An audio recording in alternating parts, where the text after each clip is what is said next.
doesn't have any solution for his problem except this one. Now people have problems, which is mental health. You need to know that something is wrong first. You ignored, the parents ignored, the family ignored, and then here's the result of it.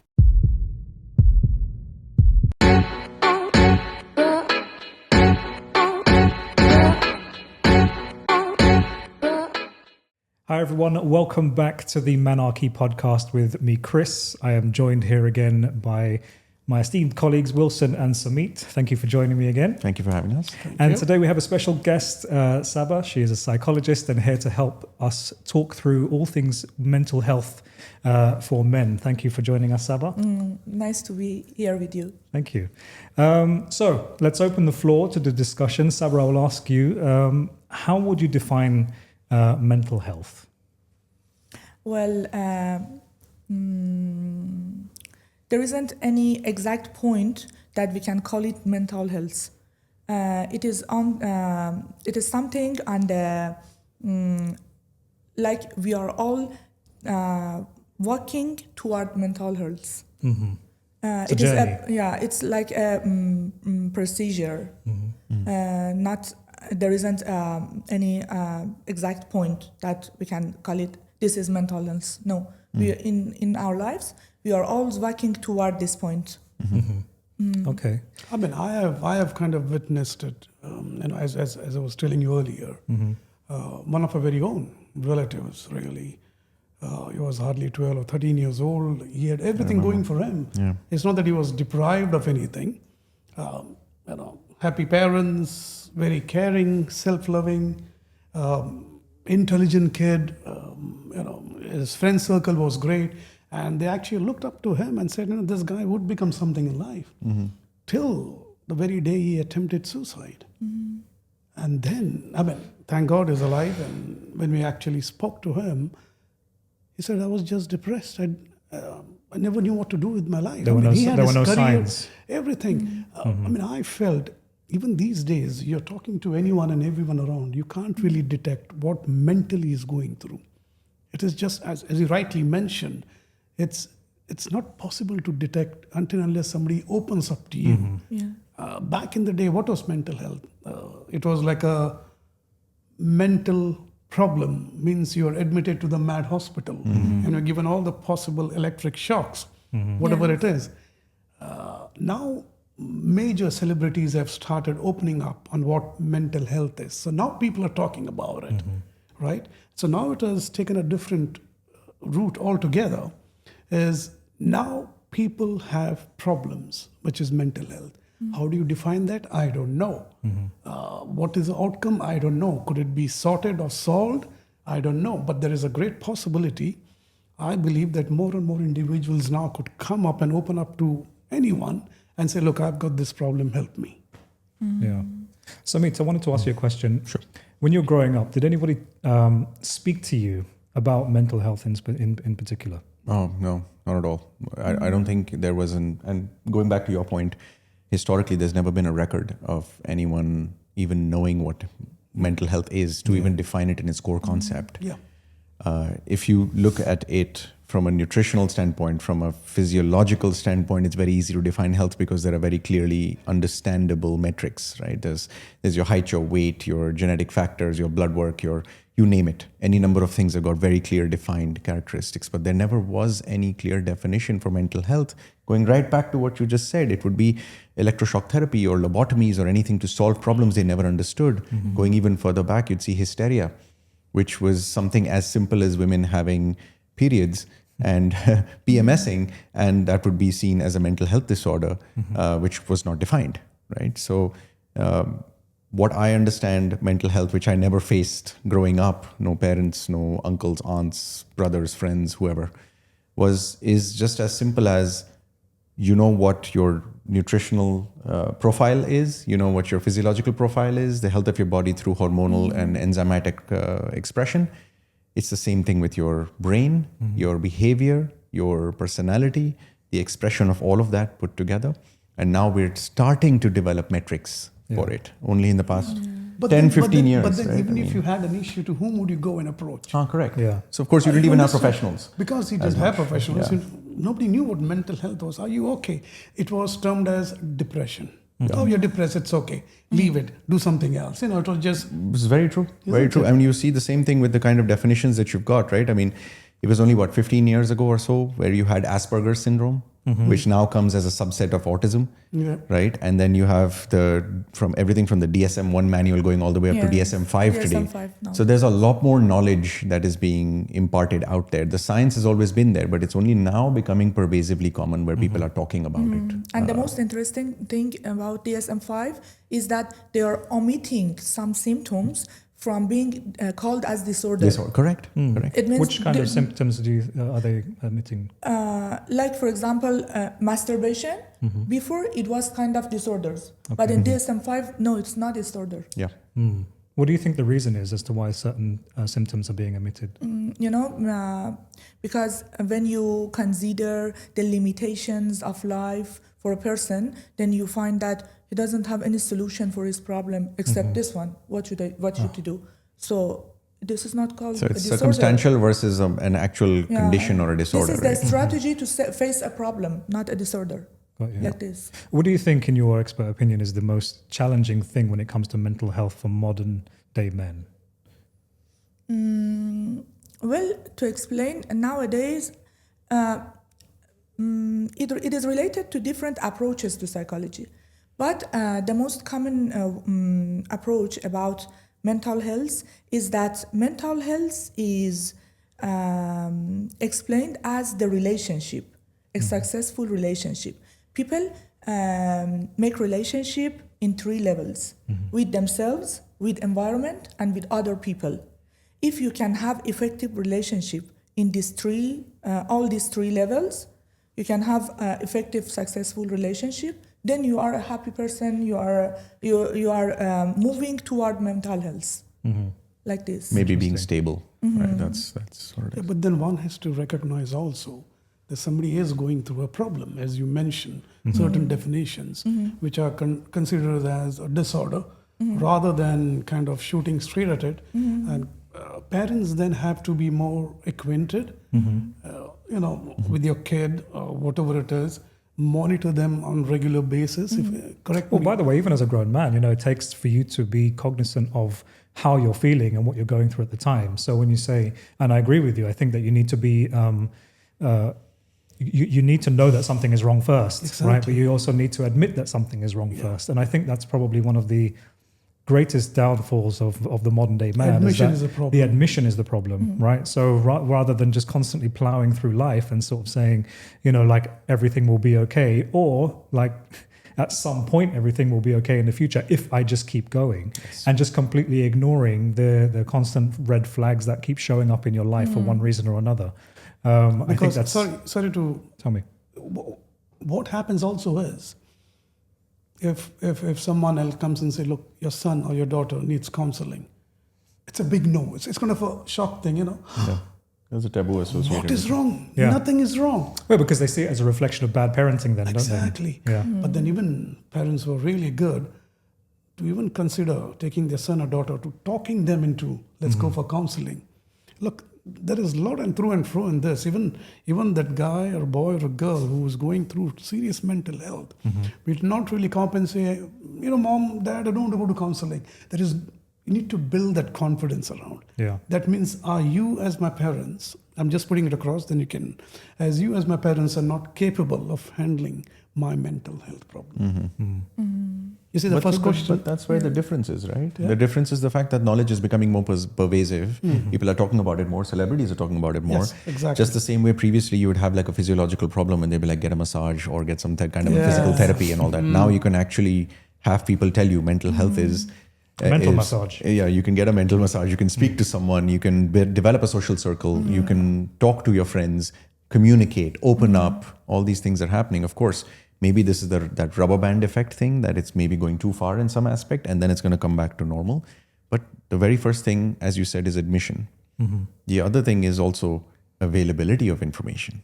Yeah. Right. Even before admission that you've got a problem is you have to understand what is a problem. Yes. right? The definition of it the means, real world. the first step of solving a problem is accepting that there is a problem. Correct. And what is that problem, right? I mean, if you can't what is define that? it, then you don't even know if the problem exists, right? It's like knowing that there's a cut here, but I'm just like, but I don't know what an injury means.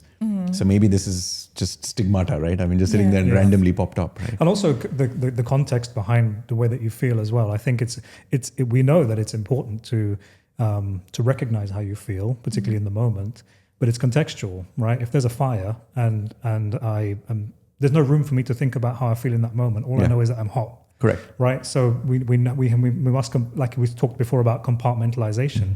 There needs to be a compartmentalization about our attitude, I think, towards how we're feeling in the moment and what we hope to feel in the long term. Sabra, I wanted to ask you this: How do you think, or what do you think are common misconceptions about mental health in this modern day that you think people maybe need to unlearn? Good question. As when we were child, all of us, we were not got good familiar with our feelings, nor our parents. Like, for example, when we feel good, they told us you are happy. When we feel bad, you are angry. And between these two feelings, there is a wide range of different feelings that we don't even recognize them well.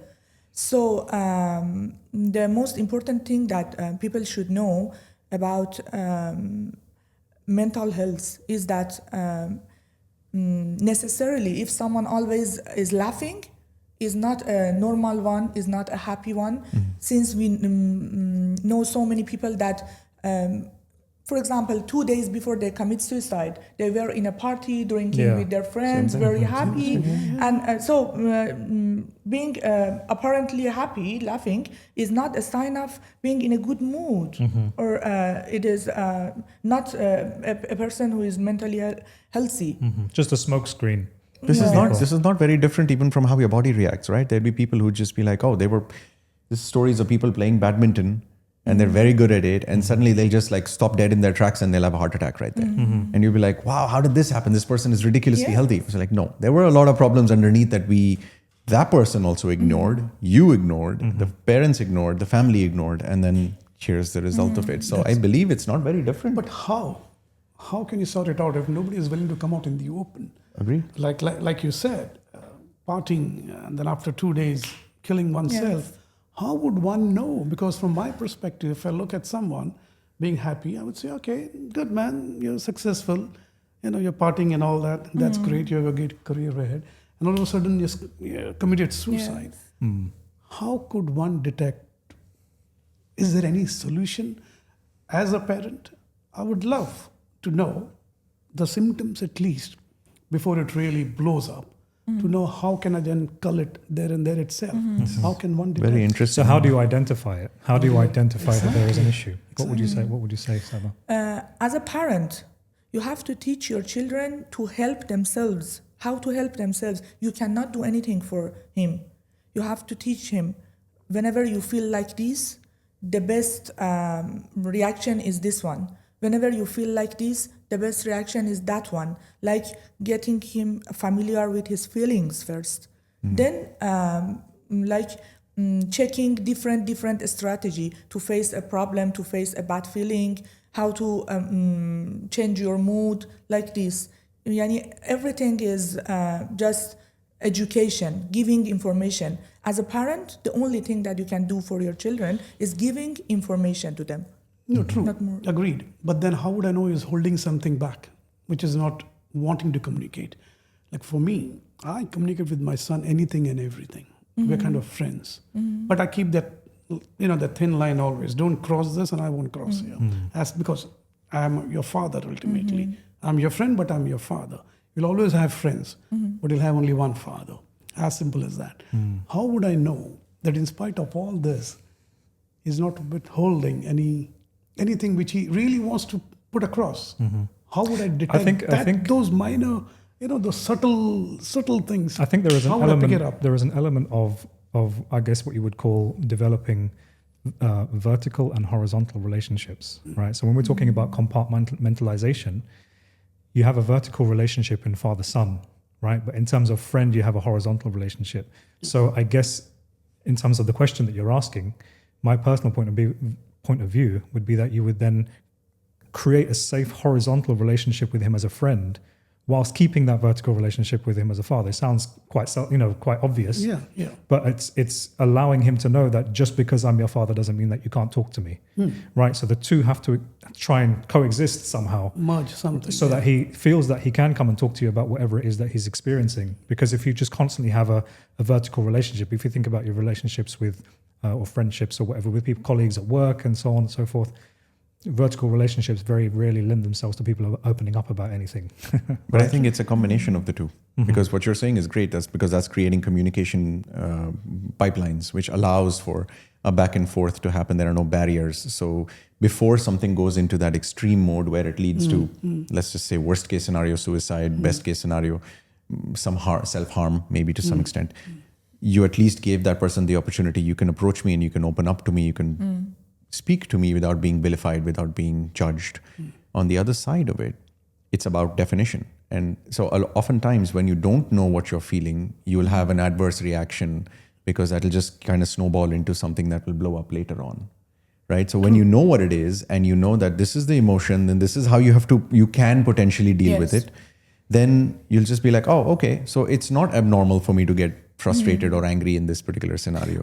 And since my parents talked to me about it, like if you become angry one day and shout at your child, it is not as much as harmful that after that you calm down, you don't go for making apologize. Yes.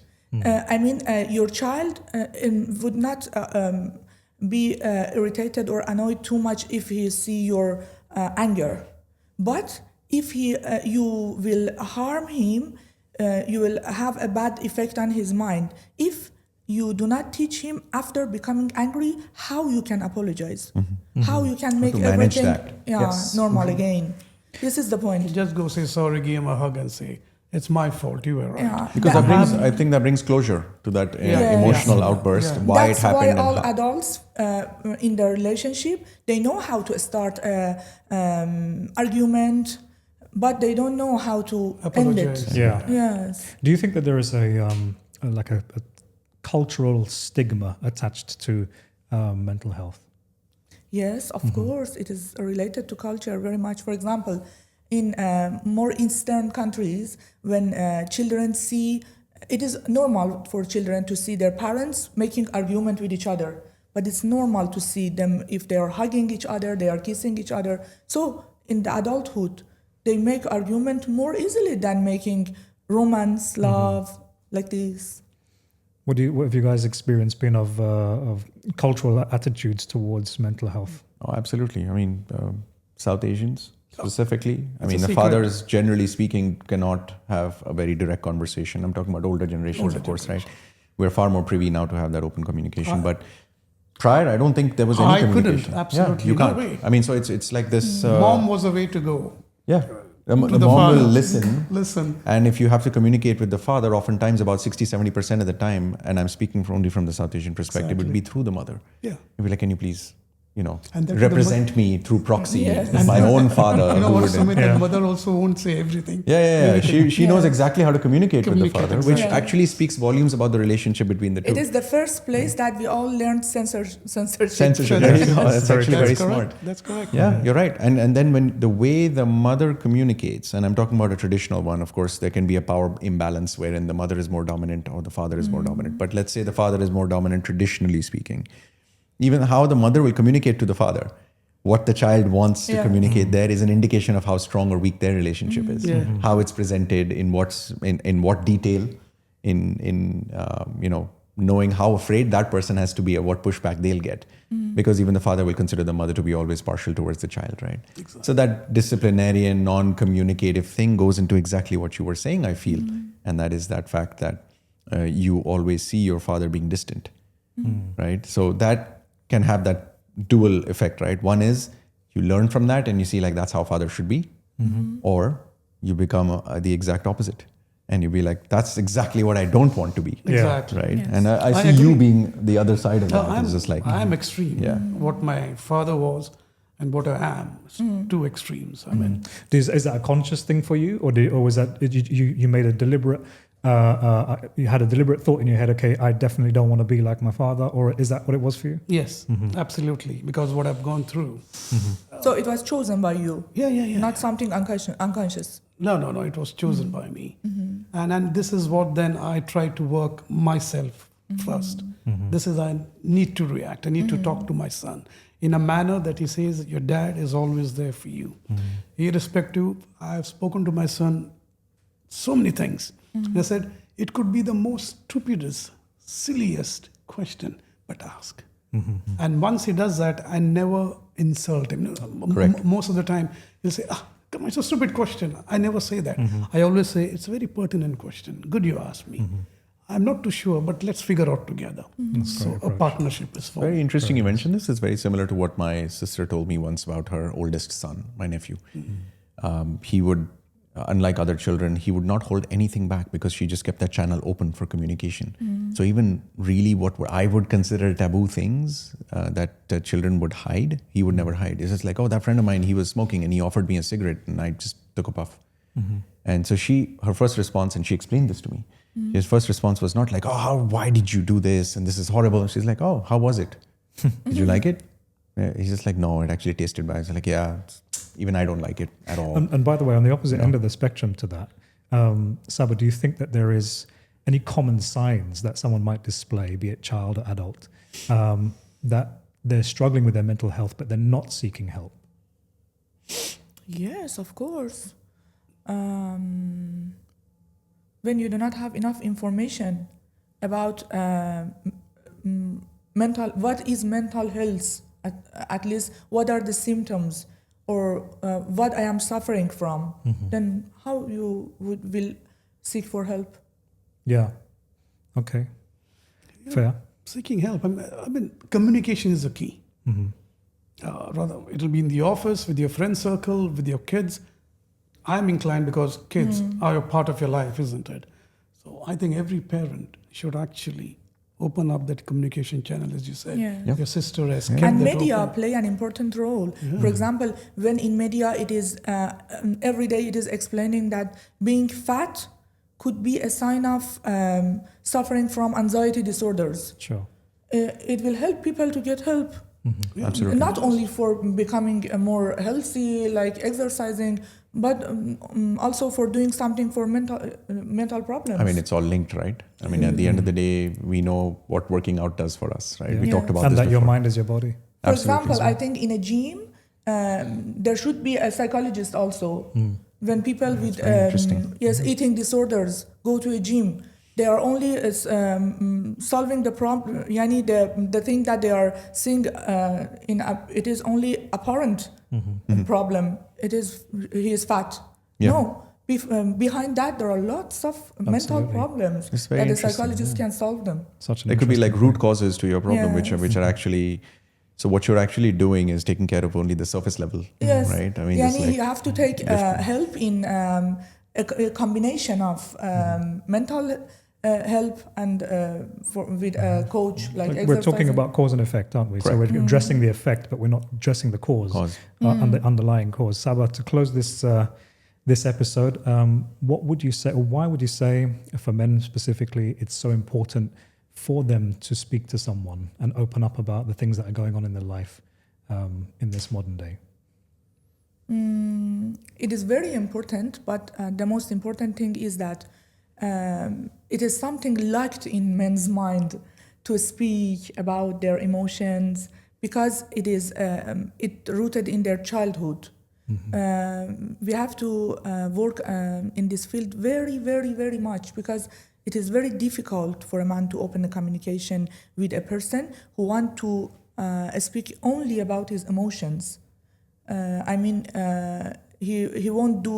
He is not gonna doing anything special to solving some problems. Only taking care about his feelings, emotions, his mental health like this. It is very difficult for men to start a conversation only for therapy. Okay. No, I absolutely agree. I can attest to that.